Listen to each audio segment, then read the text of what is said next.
தங்கள் ரசனையால் சினிமா உலகை வாழ வைக்கும் ரசிகர்கள் யாவருக்கும் வெற்றி விமர்சனத்தின் முதல் வணக்கம். இன்னைக்கு இந்த எபிசோட்ல நாம விமர்சனம் பார்க்கக்கூடிய படம் டைரக்டர் புசி பாபு சேனாவுடைய படைப்புல ராம் சரண் சிரஞ்சீவியின் நடிப்புல ஒரு தெலுங்கு படமாக தமிழ்லையும் நம்ம ஊர் திரையரங்குகளில் ரிலீஸ் ஆயிருக்கக்கூடிய பெத்தி படம் எப்படி இருக்கு அப்படின்னு தான் பார்க்க போறோம். இந்த விமர்சனம் படத்தை கடைசி வரைக்கும் பாருங்க. பார்த்து முடிச்ச பிறகு சின்னதாக ஒரு லைக் பண்ணுங்க, ஃப்ரெண்ட்ஸ் அண்ட் ஃபேமிலிக்கு ஷேர் பண்ணுங்க. மறக்காம இந்த விமர்சனத்தின் மேலான கருத்துக்களை கமெண்ட்ல சொல்லுங்க. சேம் டைம் நீங்க இப்பதான் புதுசா வரக்கூடிய நண்பர்களா இருந்தால் நம்ம சேனலை சப்ஸ்கிரைப் பண்ணியும் வச்சுக்கோங்க. பெத்தி இந்த படத்தோட கதை அப்படின்னு எடுத்துக்கிட்டோம்னா ரொம்ப சிம்பிளுங்க. இந்திய வரைபடத்திலே இல்லாத ஒரு கிராமம். அந்த கிராமத்துக்கு எந்த ஒரு டிரான்ஸ்போர்ட் ஃபெசிலிட்டியும் கிடையாது. ஒரு ஊருக்கு இல்லை ஒரு பக்கத்து ஊருக்கு போகணும், ஏதோ ஒரு முக்கியமான ஒரு கஷ்டம்னா கூட அவங்க கிட்டத்தட்ட பல மைல் தூரம் நடந்து வர வேண்டியிருக்கு.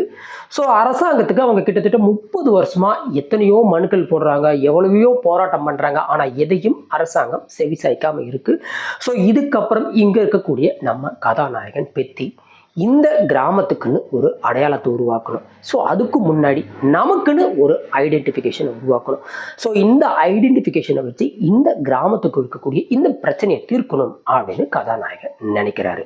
ஸோ இதுக்கப்புறம் இந்த கதையில் என்னதான் நடந்தது அப்படிங்கிறத இந்த பெத்தி படத்தினுடைய முழு கதையுமே ரொம்ப சிம்பிளான கான்செப்ட் தான். பொதுவாக உலக சினிமாவில் நிறைய ஜானர்ஸ் உண்டு, நாம் வகைகள் அப்படின்னு சொல்லுவோம். ஆனால் இந்த உலக சினிமாவில் இல்லாத ஒரு மிகப்பெரிய ஸ்பெஷல் ஜானர் அப்படிங்கிற ஒரு விஷயத்த நம்ம தெலுங்கு சினிமா வச்சுருக்காங்க. அது என்னன்னா ரொம்ப சிம்பிள். இந்திய வரைபடத்திலே இல்லாத கிராமம், இந்திய வரைபடத்திலே இல்லாத இந்தியாவுக்குள்ளேயே இருக்கக்கூடிய ஒரு தனி நாடு, இந்திய வரைபடத்திலே இல்லாமல் இந்தியாவை ஆட்டி படைக்கக்கூடிய ஒரு ராஜ்யம் அப்படின்னு சொல்லி ஒரு ஜானரை வச்சுருக்காங்க. ஸோ இந்த ஜானருக்கு என்ன பேர் வைக்கிறதுன்னு அவங்களுக்கு தெரியல, படம் பார்க்குற நமக்கும் புரியல. ஒருவேளை இந்த ஜானருக்கு இந்த பேர் வச்சா சரியாக இருக்கும்னு நீங்கள் நினைக்கிற மாதிரி கமெண்ட்டில் சொல்லுங்கள். இப்போது இந்த படத்தினுடைய ஏனைய விஷயங்கள் பாசிட்டிவ் அண்ட் நெகட்டிவ் அப்படின்னு எடுத்துட்டோம்னா, இந்த படத்தினுடைய முதல் பாசிட்டிவாக நாம் பார்க்கக்கூடியது கண்டிப்பாக ராம் சரண் அவர்களுடைய நடிப்பு. தன்னுடைய தெலுங்கு திரையுலக ரசிகர்களை அப்பா எப்படி ஒவ்வொரு படத்துலையும் மகிழ்விக்க ரொம்ப எஃபர்ட், அதாவது ஒரு எக்ஸ்ட்ரீம் லெவல் எஃபர்ட் போடுவாரோ அதே மாதிரி இந்த படத்தில் ராம் சரணும் ஒரு எக்ஸ்ட்ரீம் லெவல் எஃபர்ட் போட்டிருக்காரு. அது நம்மளால் எந்த ஒரு இடத்துலையுமே குறை சொல்ல முடியாத அளவுக்கு ஒரு மிகப்பெரிய பிக்கஸ்ட் எஃபர்ட் அப்படின்னு நாம் சொல்லலாம். அண்ட் தென் சேம் டைம் இந்த படத்தினுடைய திரைக்கதை அப்படிங்கிறது ஒரு கிளியர் கட்டாக தெரியுது. இதுதான் ஒரு கிராமம், அந்த கிராமத்துக்கு சில ஸ்பெஷாலிட்டிஸ் தேவைப்படுதோ அந்த ஸ்பெஷாலிட்டிஸ்க்காக கதாநாயகன் போராடுறாரு அப்படிங்கிற மாதிரியான ஒரு கதை தான். பட் இந்த படத்தில் கிளியர் கட்டாக இல்லாத ஒரு விஷயம் அப்படின்னா கண்டிப்பாக திரைக்கதை அப்படிங்கிற ஒரு விஷயத்த சொல்லலாம். ஓப்பனிங்கில் பார்த்தோம்னா 130 கோடி 150 கோடி மக்கள் இருக்கக்கூடிய இந்திய நாட்டில் 2 ஒலிம்பிக் பதக்கம் தான் கிடைக்குமா? அப்போது இங்கே எங்கே பிரச்சனை இருக்குது, எந்த இடத்துல நாம் தப்பு பண்ணுறோம், எதனால் நமக்கு ஒலிம்பிக்கில் நிறைய மெடல்கள் கிடைக்காம போகுது அப்படின்னு சொல்லி ஒரு பரபரப்பை ஏற்படுத்துகிறாங்க. பட் அதுக்கப்புறம் பார்த்தா திடீர்னு நம்ம கதாநாயகன் அவங்களோட கிராமத்தை காட்டுறாங்க.